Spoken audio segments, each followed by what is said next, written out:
이번 시간에는 유치권에 대한 내용 몇 가지 살펴보도록 하겠습니다.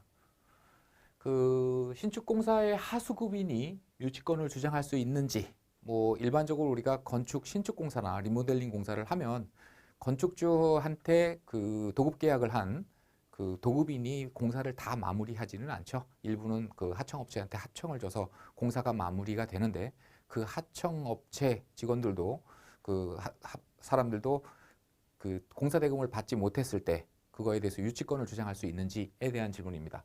공사는 수급인이 공사업자가 직접 한 것이 아니라 수급인의 하청을 받은 하수급인이 공사를 진행했다고 합니다.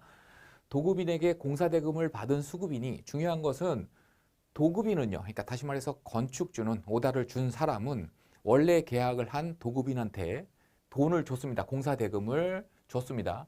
근데 이걸 받은 수급인이 하수급인이 하청업자죠. 그죠?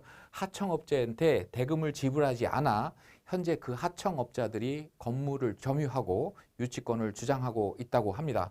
이처럼 하수급인이 주장하는 유치권도 허용이 되는지 법률적으로 그거에 대한 질문이었습니다.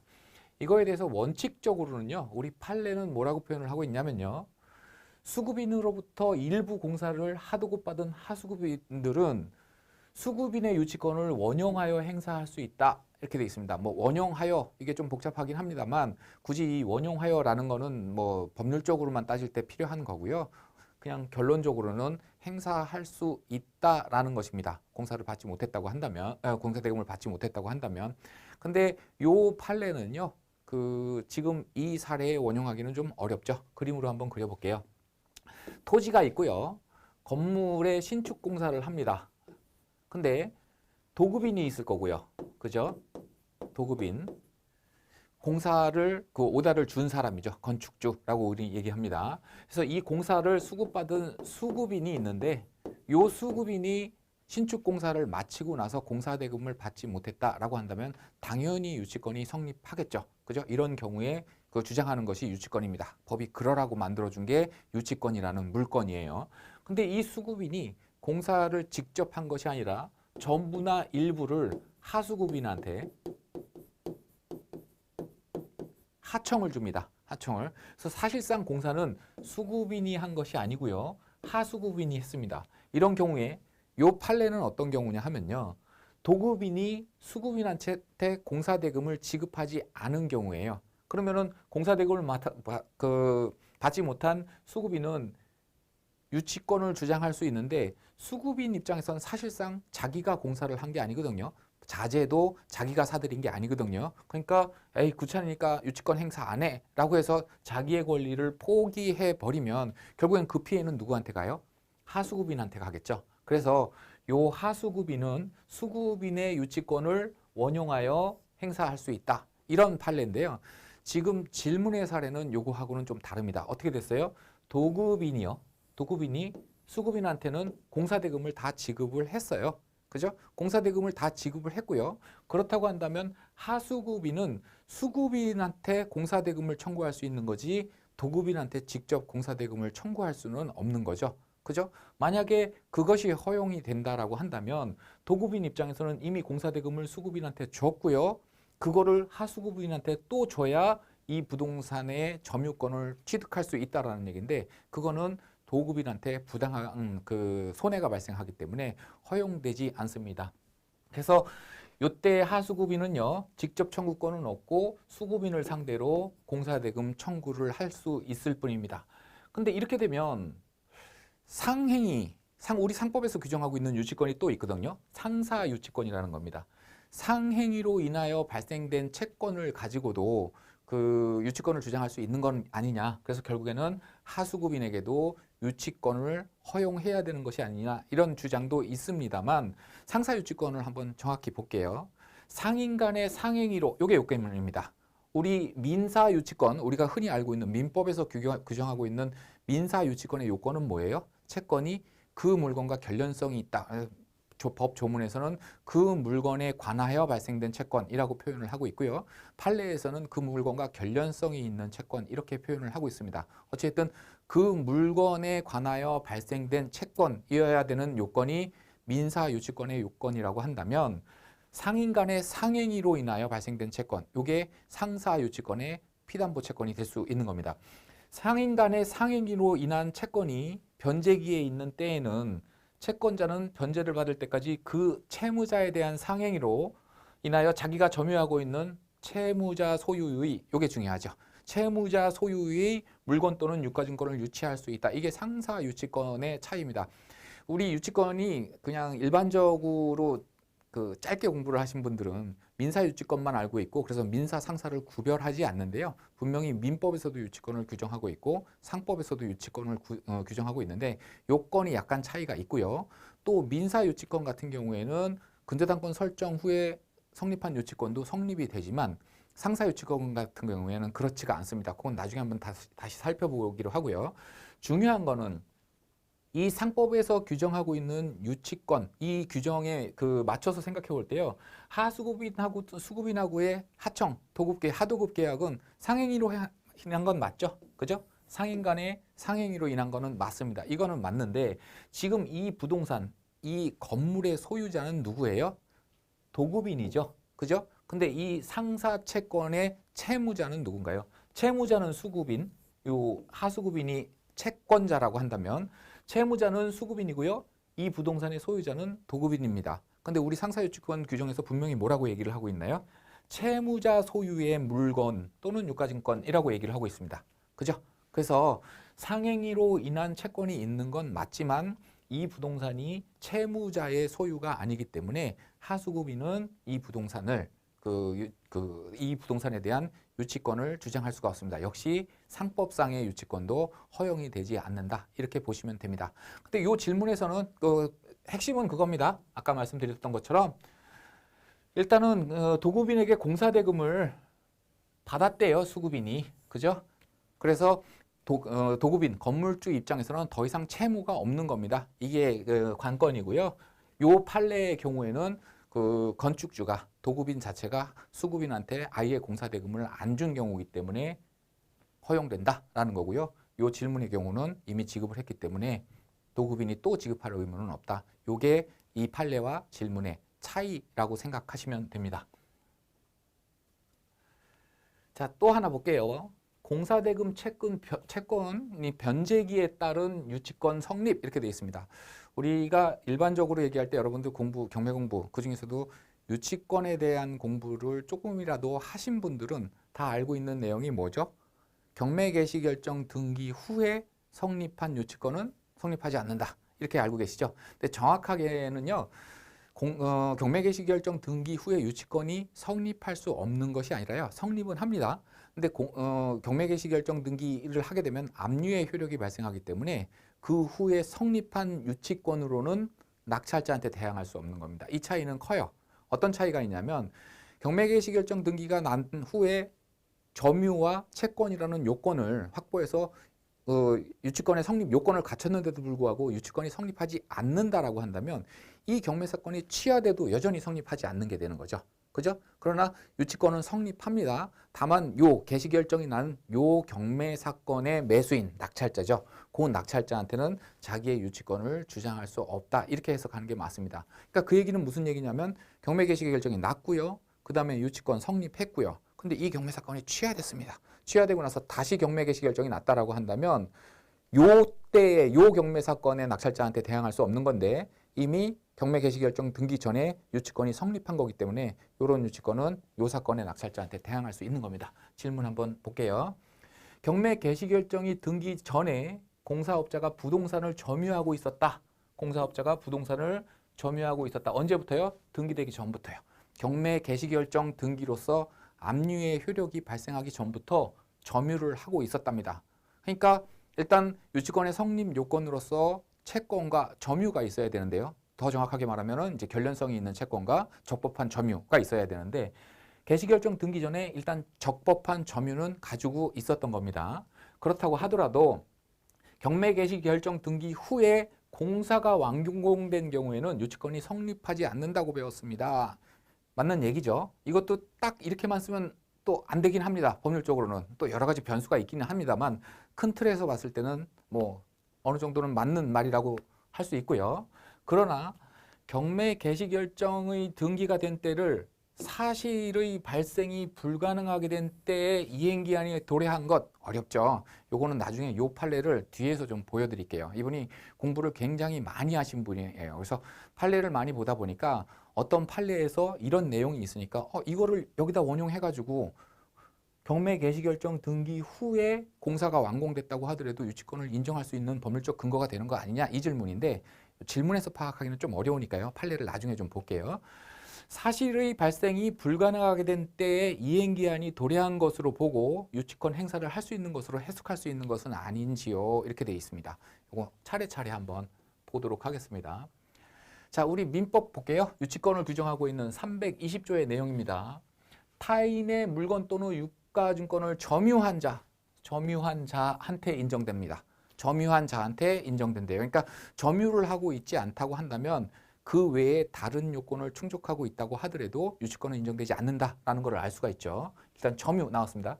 점유한 자는 그 물건이나 유가증권에 관하여 생긴, 아까 말씀드렸죠? 그 물건이나 유가증권에 관하여 생긴 우리 판례에서는 결련성이 있는 이렇게 표현을 하고 있다고 말씀드렸고요. 유가증권에 관하여 생긴 채권이 변제기에 있는 경우, 그죠?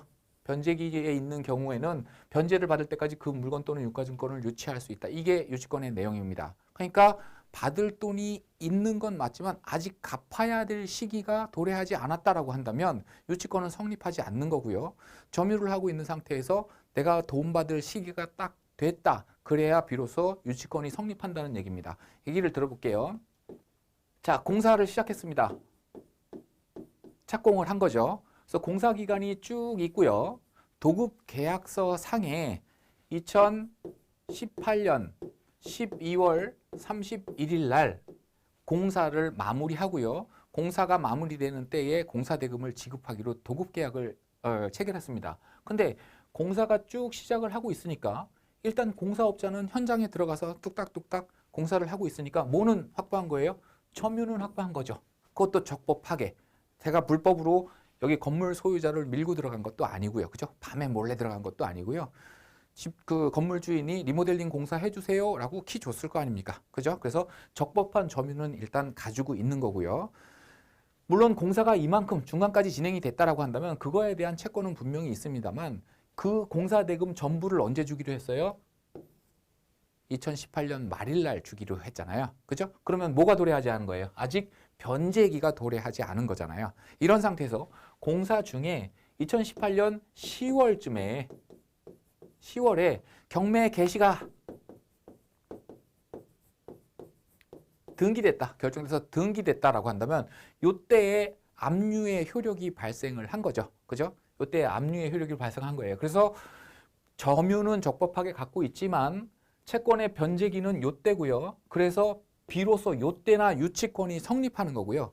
이 시점에 성립한 유치권은 경매 개시 결정 등기로 인해서 압류의 효력이 발생된 이후에 성립한 유치권이죠. 그래서 이 경매 사건의 낙찰자한테 대항할 수 없는 겁니다. 그래서 우리 법 조문만 봐도요. 굳이 판례까지 가지 않는다고 하더라도 법 조문만 봐더라도 점유와 채권의 변제기가 그죠? 변제기가 모두 뭐 전에 있어야 된다. 경매 개시 결정 등기 전에 있어야 된다라는 것을 알 수 있습니다. 요건 자체가 뭐 두 개다. 점유와 채권이다. 두 개다라는 얘기는 그 요건 중에 하나만 충족하면 성립한다는 얘기가 아니라 둘 다 성립이 돼야 성립한다는 얘기고요.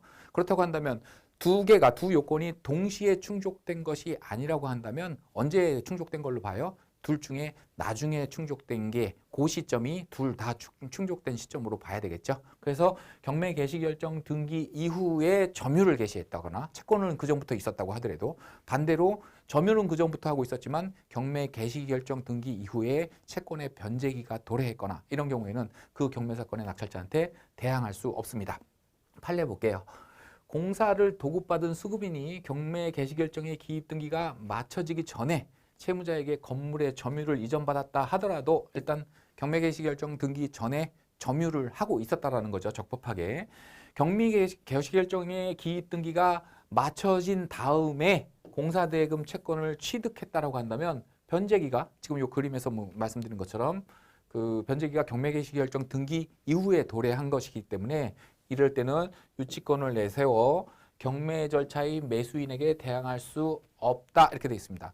이 판례에서도 보다시피 경매 개시 결정 등기 이후에 공사대금 채권을 취득했다면 유치권이 성립하지 않는다 이렇게 판시하고 있는 건 아니죠. 그죠? 취득함으로써 그때 비로소 유치권이 성립했다 이렇게 보는 겁니다. 말씀드린 것처럼 경매 개시 결정 등기 이후에는 유치권이 성립하지 않는다가 아니라 다시 말씀드리지만 경매 개시 결정 등기 이후에 유치권 성립합니다만 매수자한테 낙찰자한테 대항하지 못하는 겁니다. 요 판례가 지금 설명드린 그 내용이에요. 근데 이 질문으로 다시 돌아가서 좀 볼게요. 이 질문자가 원용한 판례가 이 판례입니다. 뭐냐면요. 당사자가 불확정한 사실이 발생한 때를 이행기한으로 정한 경우래요.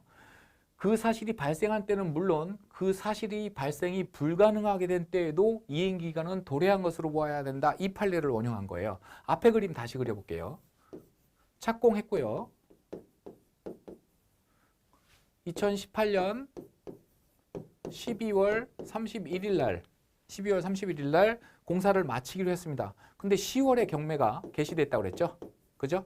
그러면 요때에 요 경매가 개시된 거를 불확정한 사실이 발생한 때로 본 겁니다. 이 질문자 분께서는. 그러니까 이행기는 원래는 2018년 12월 31일이지만 불확정한 사실이 발생한 때는 이행기간이 도래한 걸로 봐야 되는 거 아니냐. 그래서 요때의 채권이 변제기가 도래한 거고 그렇다고 한다면 경매 개시 결정과 동시 전이거나 적어도 동시에 유치권이 성립한 거기 때문에 그 유치권으로는 낙찰자한테 대항할 수 있는 것 아니냐. 이 내용의 이 취지의 질문이에요. 근데 요 판례를 조금 잘못 해석한 결과입니다. 판례를 보면요. 불확정한 사실이 발생한 때에 이행기가 도래한 것으로 본다. 이렇게 되는데요. 처음부터 도급계약 자체가 약정 자체가 지급 시기를 이 그림처럼 2018년 12월 31일 딱 정한 게 아니라요. 불확정한 사실이 발생한 때로 정한 겁니다. 예를 들어 볼까요? 건물을 신축 공사를 하는 겁니다. 지금 신축 공사를 하는데 공사업자가 그냥 공사 다 마치고 우리 2018년 12월 31일까지는 공사 다 마칠 수 있어요. 그러니까 공사 다 끝나면 공사대금 주세요라고 건축주한테 얘기를 했더니 건축주가 저 돈이 하나도 없습니다. 가진 돈 갖고 이 땅 사는데 다 썼고요. 건물 질 돈은 없으니까 건물은 당신 돈으로 짓고 전체 분양을 시작을 해서요. 분양이 전체 호실, 뭐 오피스텔이나 이런 거라고 가정을 해볼게요. 상가나. 전체 연면적 중에 70%의 면적이 분양이 된 때, 분양이 완료되면 그 분양대금으로 내가 공사대금을 줄게요. 이렇게 약정을 한 겁니다. 그러니까 공사대금이 예 그러세요. 그러면 요때의 돈은 공사대금은 언제 주기로 했어요? 분양이 완료되는 시점. 이거를 불확정한 사실이 발생한 때를 이행기로 정한 겁니다. 이 판례예요. 그래서 분양이 완료되는 시점에 70% 완료되는 시점에 공사대금을 주기로 했는데 공사가 완료가 돼야 분양이 끝나고 잔금을 받을 수 있는데 뭐 사전 분양을 했다고 하더라도 잔금은 입주하는 시점에 주잖아요. 그래서 완공이 되지도 않았는데 경매 개시 결정이 났다. 그러면 경매 개시 결정이 나면은 더 이상 공사를 하지 않는 게 상식이고요. 그 소유권이 바뀔 물건이니까요. 그죠? 소유권이 바뀔 건데 거기에 대해서 공사대금을 다 할 수도 없고 분양을 할 수도 없잖아요. 그러면 이렇게 불확정한 사실이 발생한 때를 이행기간으로 정한 경우에 그 사실이 발생한 때 뭐예요? 분양이 70% 완료된 때 이때는 당연히 이행기가 도래한 걸로 보지만 그때뿐만이 아니라 그 사실의 발생이 불가능하게 된 때, 그죠? 경매 개시 결정이 남으로 인해서, 그죠? 경매 개시 결정이 남으로 인해서 이 불확정한 사실, 70% 분양 완료라는 사실은 더 이상 기대하기 어렵게 됐죠. 그죠? 기다려 보나마나 이때도 이행기간은 도래한 것으로 본다. 그러니까 이 사례라고 한다면 경매 개시 결정이 난 그 시점에 이행기간이 도래한 것이다라는 거기에 대한 판례예요. 근데 요거 자체를 불확정한 사실이 발생한 때로 이행기간으로 정한 경우라고 한정하고 있는데 그걸 다 그냥 버리고요. 이행기간 그 사실이 발생이 불가능하게 된 때 이때도 이행기간이 도래한 걸로 봐서 앞에 사건 이렇게 공사대금 지급 시점을 구체적으로 정한 것까지도 경매 개시 결정이 난 시점에 원용할 수 있는 거 아니냐 이 질문이었는데 요거는 판례를 조금 오해한 겁니다. 이 유치권에 대해서는요 여러 가지 좀 오해가 있어요. 그중에서 우리 경매 사건에서 뭐 질문 내용은 끝난 겁니다만 질문을 벗어나서 경매 사건에서 가장 많이 보이는 유치권 두 종류 중에 당연히 성립하지 않는 두 개를 좀 볼게요. 토지 매각 사건에서 건물에 대한 유치권 이거 굉장히 많이 봅니다. 왜냐하면요. 토지 소유자가요. A라는 사람이 토지를 취득을 합니다. 여기에 뭐 저당권이 설정이 돼 있겠죠. 자기 자본으로 전부 다 토지를 취득한 게 아니라면 건물 신축 부지를 취득할 때 은행에서 돈을 빌리고요. 그때 은행은 저당권을 설정을 하겠죠. 그리고 나서 공사업자한테 공사를 시켜서 공사가 막 올라가는 중이었습니다. 건물이 막 뼈대까지 올라갔고 완공돼서 뭐 외장까지 다 붙은 경우는 아니라고 하더라도 건축법에서 규정하고 있는 건축물의 요건은 지금 갖춘 상태예요. 이런 상태에서 원리금을 상환하지 못하게 되면 저당권자는 경매를 신청할 수 있고요. 이럴 때 저당권자는 저당권의 효력이 미치는 이 토지에 대해서 경매를 신청할 수 있죠. 우리 민법 규정에서 물론 지상 건물도 함께 신청할 수 있는 그 권리가 저당권자한테 있기는 합니다만 그 규정을 활용하는 토지 저당권자가 그렇게 실무에서 많지는 않습니다. 그래서 우리가 일반적으로 봤을 때 이런 경우에는 토지만 경매되는 경우가 많은데요. 이럴 때 공사를 하고 있는 공사업자가 있겠죠. 그죠? 이 공사업자는 이거 경매됐어 라고 해가지고 유치권을 신고하는 경우가 굉장히 많습니다. 근데 이건 당연히 민사유치권이고요. 상인 간의 행위가 아니니까 민사유치권인데 우리 앞에서 좀 기억을 더듬어 볼까요? 민사유치권의 요건은 뭐예요? 그 물건에 관하여, 그죠? 그 물건과 관련성이 있는 채권을 피담보 채권으로 할 수 있다고 했는데요. 지금 이 경매 사건에서 매각하는 부동산은 뭐예요? 매각하는 부동산은 토지잖아요. 건물은 매각 대상에서 제외되고 토지만을 지금 매각하는 사건이고요. 이 공사업자가 투여된 자기 자본은 어디에 들어간 거예요? 건물에 들어간 거잖아요. 우리나라는 토지와 건물을 각각 별개의 부동산으로 보기 때문에요. 이게 물론 토지 위에 그 건물이 있으니까 우리는 통상적으로 얘기할 때 빌딩 하나 샀어 이렇게 얘기하죠. 근데 정확히 법률적으로는 토지 하나와 빌딩 하나를 산 거죠. 이렇게 보는 게 맞습니다. 그러니까 우리가 상식적으로 봤을 땐 이건 하나의 부동산으로 보이긴 하지만 법적으로는 등기부등본이 각각 따로 있어요. 다시 말해서 각각 별도의 권리의 객체가 되는 물건이기 때문에 이거는 법적으로는 어떻게 볼 수 있냐면 부산에 있는 땅과 서울에 있는 건물 이렇게 봐도 법적으로는 전혀 무방합니다. 근데 부산에 있는 땅을 팔면서 서울에 있는 건물에 대한 유치권자가 주장을 할 수 있느냐? 당연히 안 되죠.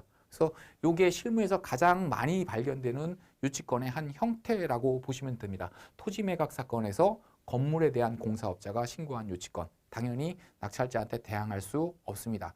근데 뭐 건물 공사를 하고 공사대금을 못 받았다 그러면 유치권은 성립하겠지만 그 유치권은 건물에 대한 겁니다. 그래서 요거를 나중에 토지만 낙찰 받고요. 저당권 설정 당시에 건물이 없었기 때문에 법정지상권이 성립하지 않는다는 사유를 들어서 건물에 대한 철거 청구 또 손해배상 청구해서 승소하고요. 그 손해배상 채권을 갖고 이 건물을 경매했다. 그럼 철거 확정까지 난 거니 아무도 안 받을 거고요. 내가 싸게 샀겠죠. 건물 소유자가 싸게 사겠죠. 이랬을 때는 그 유치권의 부담이 승계가 되겠죠. 그죠? 건물의 소유자가 됐으니까. 고경매 사건에서는 건물 매각 사건이기 때문에 당연히 건물 공사업자한테 유치권이 인정이 됩니다. 거기까지 좀 확대해서 생각하실 필요가 있고요. 또 하나 많이 발견되는 거는요. 임차인이 인테리어 시설을 한 경우에요. 요즘 뭐 커피숍 많이 유행하죠. 그죠? 커피숍 이런 것들은 사실은 빈 상가를 임차해서 거기다가 커피숍 인테리어를 하면은요, 제대로 해놓으면 임대차 보증금, 월세 보증금이죠. 보증금보다 인테리어 비용이 한 3-4배 더 큰 경우도 많아요. 커피숍을 제대로 차리면. 그러면 그런 상가가 경매가 나오게 되면요, 임차인 입장에서는 지금 보증금 돌려받는 게 문제가 아닙니다. 뭐 사업자 등록을 내고 확정일자를 받고 그 순위가 상당히 빠르다고 한다면 경매 절차에서 배당은 받을 수 있습니다만 인테리어 시설에 대해서는 배당을 못 받죠. 그러니까 보증금은 배당으로 받고 인테리어 시설에 대한 거는 유치권을 주장하는 경우가 또 실무에서 가장 많이 발견되는 유치권 중에 하나입니다만 이게 언뜻 보기에는 그 인테리어 시설이라는 거는 그 물건에다가 설치한 거잖아요. 그죠? 그래서 그 물건에 관하여 발생된 채권이라고 볼 여지가 있는 거 아니냐라는 그 주장도 있기는 합니다만 우리 판례는 뭐라고 판시를 하고 있냐면요. 임차인이 자기가 사용하는 점포의 인테리어 시설을 하는 거는 자기의 영업상 이익을 위해서 투여한 돈이지 그 물건의 객관적인 가치를 증가시켰다고 볼 수는 없다. 그래서 유치권의 피담보 채권이 될 수 없다. 이렇게 판시를 하고 있습니다. 그 말은 맞는 얘기죠. 그러면 또 어떤 분이 그렇습니다. 저희 수강생 중에 그런 질문, 이 설명을 드렸더니 그런 질문을 하시는 분이 있어요. 그 인테리어 시설이 잘 되어 있으면 건물 가치 올라가는 거 아닌가요? 뭐 실무에서는 그렇게 거래가 되기는 합니다만 법적으로는 그거는 다음에 들어오는 사람도 그 물건을 취득하는 사람 또 다음에 그 물건을 임차하는 사람 입장에서 같은 종류의 커피숍을 할 때나 도움이 되는 거지. 이제 나 거기다 커피숍 안 하고 편의점 하겠다 그러면 다 뜯어내야 되는 거잖아요. 그죠? 근데 때마침 같은 업종의 임차인이 들어온다라는 거는 그 경우에 특수한 경우일 뿐이고 객관적인 가치를 증가시킨 비용이라고 볼 수는 없다라는 게 우리 대법원 판례의 확고하고도 일관된 입장입니다. 실무에서 가장 많이 발견되는 두 가지 유치권 살펴봤고요. 두 가지 유치권 다 당연히 성립하지 않습니다.